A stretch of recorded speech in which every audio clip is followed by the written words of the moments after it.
ആശ്വാസമെങ്കിലും വരും. സത്യം പറഞ്ഞാൽ ആരും ചിന്തിക്കത്തില്ല നമ്മളാണ് അയ്യോ ഇന്ന സമയത്ത് എന്ത് ചെയ്യും അങ്ങനത്തുള്ളൊരു ടെൻഷൻ കൊണ്ട് ശരിക്കും പറഞ്ഞാൽ ഭൂരിഭാഗം പേരും കൊണ്ട് കുളവാക്കും. പക്ഷേ ആ ഒരു സമയത്ത് എനിക്കെന്താ പറ്റാത്തത്, അയ്യോ അവന് പറ്റുന്നുണ്ടല്ലോ, അവന് കിട്ടുന്നുണ്ടല്ലോ, അവന് എന്നെക്കാട്ടിൽ കുറച്ച് സമയത്തെ പഠിക്കുന്നുള്ളൂ, അവന് എന്നെക്കാട്ടിൽ കുറച്ച് കൂടുതൽ സമയം ഉറങ്ങുന്നുണ്ട്, എന്നിട്ടും അവന് നല്ല മാർക്ക് കിട്ടുന്നത്, എനിക്കെന്താ കിട്ടാത്തത്, അയ്യോ എന്നെക്കൊണ്ട് പറ്റുമോ, ശരിക്കും പറഞ്ഞാൽ എന്നെക്കൊണ്ട് പറ്റുമോ.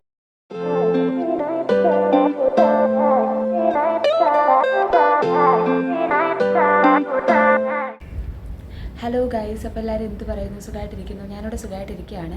അപ്പോൾ ശരിക്കും പറഞ്ഞാൽ നമ്മുടെ ഇന്നത്തെ വീഡിയോ എന്ന് പറയുന്നത് ഞാൻ റിപ്പീറ്റ് ചെയ്ത സമയത്ത് എനിക്ക് പറ്റിപ്പോയിട്ടുള്ള കുറച്ച് മിസ്റ്റേക്സിനെ പറ്റിയിട്ട് ഞാൻ നിങ്ങളോട് പറയുകയാണ്. ശരിക്കും പറഞ്ഞാൽ ഇത് one of the most requested video ആണ് കേട്ടോ. എൻ്റെ എല്ലാ വീഡിയോയുടെ ഒട്ടുമിക്കവാറുമുള്ള എല്ലാ വീഡിയോയുടെ കമൻറ്റ് സെക്ഷനിലും കാണാം ചേച്ചി റിപ്പീറ്റ് ചെയ്ത സമയത്ത് ചേച്ചിക്ക് പറ്റിപ്പോയിട്ടുള്ള കുറച്ച് മിസ്റ്റേക്സിനെ പറ്റി പറയുമോ അങ്ങനെയൊക്കെ. ആ ഒരു മിസ്റ്റേക്സ് നിങ്ങൾക്ക് വരുത്താതിരിക്കാൻ വേണ്ടിയിട്ടല്ലേ നിങ്ങളത് ചോദിച്ചേ. അപ്പോൾ എന്തായാലും ഞാൻ പറഞ്ഞു തരണമല്ലോ. എടാ, എൻ്റെ സമയത്ത് എനിക്ക് പറ്റിപ്പോയിട്ടുള്ള ഒരു ഒന്നാമത്തെ ഏറ്റവും വലിയ മിസ്റ്റേക്ക് എന്ന് പറയുന്നത്, എനിക്ക് നല്ല രീതിയിൽ ടെൻഷൻ ഉണ്ടായിരുന്നു. ഞാൻ ടെൻഷൻ അടിച്ച് ശരിക്കും പറഞ്ഞാൽ കുളമാക്കായിരുന്നു ചെയ്തത്. എന്ന് വെച്ച് കഴിഞ്ഞാൽ നമുക്ക് ഇപ്പോൾ എന്താ ഈ ടെൻഷൻ എന്ന് പറയുന്നൊരു സംഭവം കൊണ്ട് നമുക്ക് പ്രത്യേകിച്ച് യാതൊരുവിധ പ്രയോജനമില്ല. അത് നമ്മുടെ കയ്യിലുള്ള കുറച്ച് സമയം കൂടെ കളയുമെന്നുള്ളതേ ഉള്ളൂ. ഇപ്പോൾ നമുക്കിപ്പോൾ ഇപ്പോൾ എക്സാം എടുത്തിരിക്കുമ്പോൾ അയ്യോ പഠിച്ച് തീരുന്നില്ല എന്നുള്ള ടെൻഷനാണെങ്കിൽ നിങ്ങൾ ഈ ടെൻഷൻ അടിക്കുന്ന സമയം കൂടെ നമ്മൾ വേസ്റ്റ് ആക്കുമല്ലേ. അതേസമയം ആ ഒരു സമയം കൂടെ നമ്മൾ നല്ല പ്രൊഡക്റ്റീവായിട്ടിരുന്ന് പഠിക്കുകയാണെങ്കിൽ നമുക്ക് അത്രയും കുറഞ്ഞ് കിട്ടുമെന്നുള്ളൊരു ആശ്വാസമെങ്കിലും വരും. സത്യം പറഞ്ഞാൽ ആരും ചിന്തിക്കത്തില്ല നമ്മളാണ് അയ്യോ ഇന്ന സമയത്ത് എന്ത് ചെയ്യും അങ്ങനത്തെ ഉള്ളൊരു ടെൻഷൻ കൊണ്ട് ശരിക്കും പറഞ്ഞാൽ ഭൂരിഭാഗം പേരും കൊണ്ട് കുളവാക്കും. പക്ഷേ ആ ഒരു സമയത്തും കൂടെ നമ്മളെ കൊണ്ട് പറ്റും എന്നുള്ളൊരു ആത്മവിശ്വാസത്തോടെ നമ്മൾ പഠിച്ചു കഴിഞ്ഞാൽ നമ്മൾ ഈ ടെൻഷൻ അടിച്ച് പഠിക്കുന്നതിനേക്കാളും കൂടുതൽ സമയം നമുക്ക് കിട്ടും. അതായത് ടെൻഷൻ അടിച്ച് നശിപ്പിക്കുന്നതിനെക്കാട്ടി കൂടുതൽ സമയം നമുക്ക് എന്തായാലും കിട്ടും. എനിക്ക് അങ്ങനെ ഒരു പ്രശ്നം ഉണ്ടായിരുന്നു. പിന്നെ രണ്ടാമത്തെ ഒരു പ്രശ്നം എന്ന് വെച്ച് കഴിഞ്ഞാൽ ഞങ്ങളുടെ സമയത്ത് എന്ന് പറയുന്നത് ഞങ്ങൾ കോവിഡ് ബാച്ച് ആയിരുന്നല്ലോ. അപ്പോൾ നമുക്ക് ഈ ഞങ്ങളുടെ സമയത്തെന്ന് പറയുമ്പോഴത്തേക്ക് 2 വട്ടം എക്സാം മാറ്റി വെച്ച്. അപ്പോൾ ഇനിയും സമയം കിട്ടും. അതായത് ഒന്നും കൂടെ എക്സാം മാറ്റി വയ്ക്കുമെന്ന് ഞാൻ വിചാരിച്ച്. ഒന്നാമത്തെ കാര്യം ഈ ആദ്യത്തെ വട്ടം മാറ്റി വെച്ചപ്പോൾ ഞാൻ ശരിക്കും പറഞ്ഞാൽ നല്ല രീതിയിൽ പഠിച്ച് സെറ്റായിട്ടിരിക്കുമായിരുന്നു. അപ്പോഴാണ് ഈ എക്സാം മാറ്റിയത്. അപ്പോൾ വീണ്ടും ഒത്തിരി സമയം കിട്ടിയില്ല. ആ ഒത്തിരി സമയം എന്ന് പറയുമ്പോഴത്തേക്ക് ഒരു 3 മാസം എന്താ എക്സ്ട്രാ കിട്ടി, 2.5 മാസം എക്സ്ട്രാ കിട്ടി.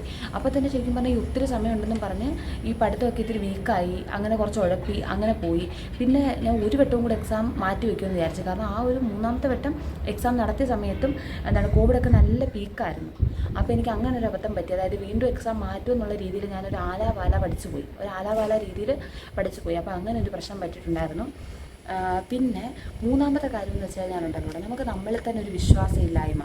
അതായത് അതിൻ്റെ കാരണം എന്താണെന്ന് വെച്ച് കഴിഞ്ഞാൽ ഇപ്പോൾ നമ്മൾ ബ്രില്യൻറ്റിലൊക്കെ ചെല്ലുമ്പോഴത്തേക്ക് അവിടെ ഈ A+, അതായത് സ്ഥിരമായിട്ട് A+ മേടിച്ചുകൊണ്ടിരിക്കുന്ന പിള്ളേർ കാണും. ചില പിള്ളേരുണ്ടല്ലോ ഇപ്പോൾ അവരെന്ന് പറയുന്നത് നല്ല രീതിയിൽ പഠിച്ചിട്ടിരിക്കുമായിരിക്കും. എന്നാലും നമ്മൾ ചെന്ന് എന്തെങ്കിലും ചോദിക്കുകയാണെങ്കിൽ അയ്യോ ഞാനൊന്നും പഠിച്ചു തീർന്നില്ല, അയ്യോ എനിക്ക് പഠിക്കാൻ സമയമുണ്ടോ, നിങ്ങളതൊക്കെ തുടങ്ങിയോ, അങ്ങനത്തെ ഒരു ടോക്കില്ലേ. അതുപോലെ ബ്രില്യൻറ്റിലും കുറേ പിള്ളേർ കാണും. അവരെന്ന് പറയുന്നത് കൺസിസ്റ്റൻ്റ് ആയിട്ട് ചിലപ്പോൾ A+ മേടിക്കുന്നവരായിരിക്കും, A+ ബാച്ചിലുള്ളവരായിരിക്കും. അപ്പോൾ അവരും പറയും ഓ എൻ്റെ ദൈവമേ എന്തൊരു കോമ്പറ്റീഷൻ, ഇവിടെ തന്നെ എത്ര പേർക്ക് A+ ഒക്കെ കിട്ടുന്നു, അന്നേരം എന്തായാലും അഡ്മിഷൻ കിട്ടാൻ ചാൻസ് ഇല്ലായിരിക്കും.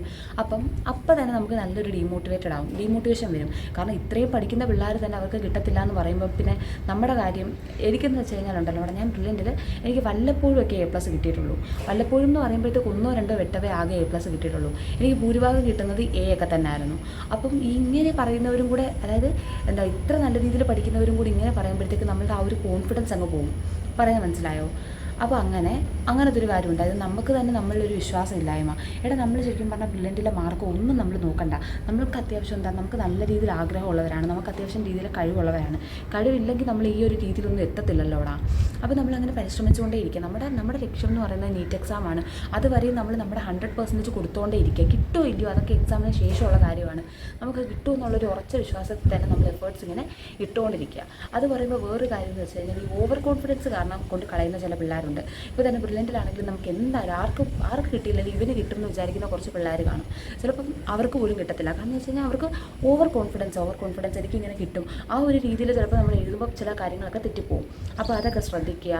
ഓവർ കോൺഫിഡൻസ് അങ്ങനത്തെ കാര്യങ്ങൾ ശ്രദ്ധിക്കുക. പിന്നീട് ചില പിള്ളേർ ഈ മനസ്സിലൊരു കോംപ്ലക്സ് സൂക്ഷിക്കും. കാരണം എന്ന് വെച്ച് കഴിഞ്ഞാൽ ചിലപ്പോൾ നിങ്ങളുടെ ബ്രില്യൻറ്റിലോ നിങ്ങളുടെ സൈലത്തിൽ എവിടെ പോയാലും ചിലപ്പോൾ നിങ്ങളുടെ അടുത്തിരിക്കുന്ന കൊച്ച് ചിലപ്പോൾ അച്ഛനും അമ്മയും ഡോക്ടേഴ്സായിട്ടുള്ള അച്ഛൻ്റെ അമ്മയുടെ മോളായിരിക്കും. അപ്പോൾ നിങ്ങളെ അങ്ങനെ കമ്പയർ ചെയ്യരുത്.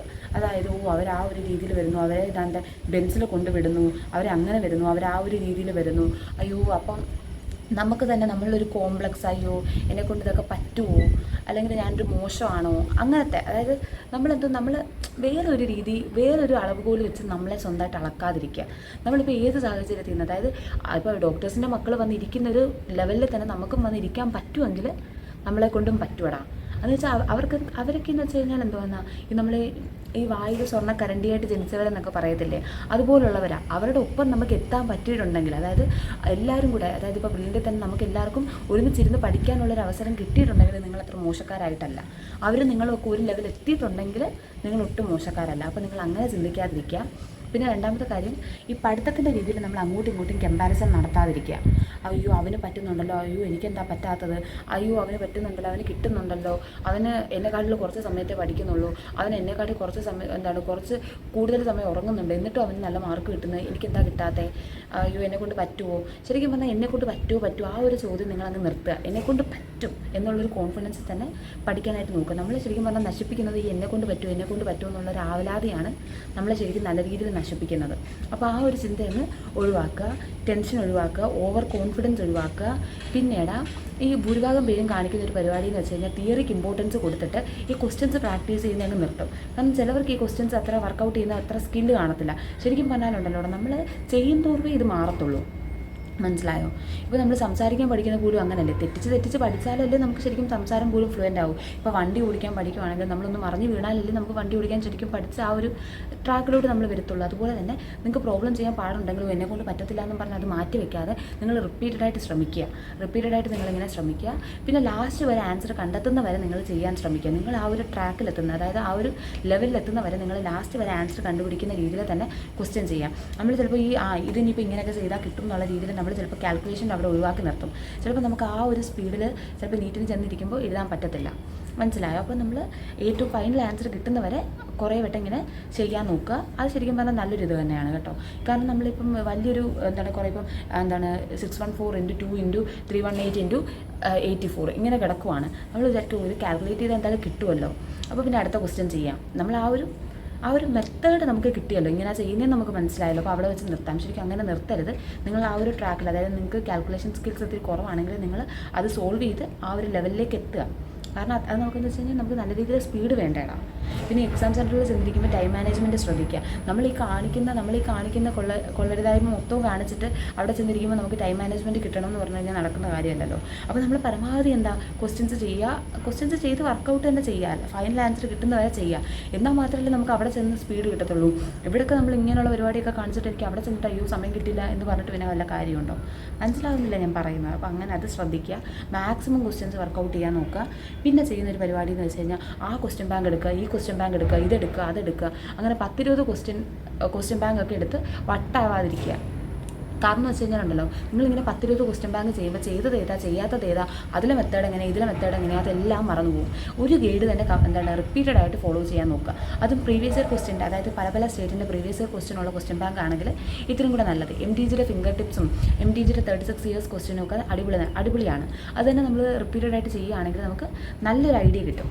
ശരിക്കും പറഞ്ഞാൽ ഈ പല മെറ്റീരിയൽ എടുത്ത് ചെയ്താലുള്ള പ്രശ്നം എന്ന് വെച്ച് കഴിഞ്ഞാൽ ഉണ്ടല്ലോടാ, ഇപ്പോൾ നമ്മൾ ഇപ്പോൾ ബ്രില്യൻറ്റിൻ്റെ ഓരോ വീക്കിലി എക്സാമിന് നമുക്ക് ചിലപ്പോൾ അങ്ങനെ പല മെറ്റീരിയൽസ് എടുത്ത് വെച്ചിട്ട് പോയി ചെയ്യാൻ പറ്റും.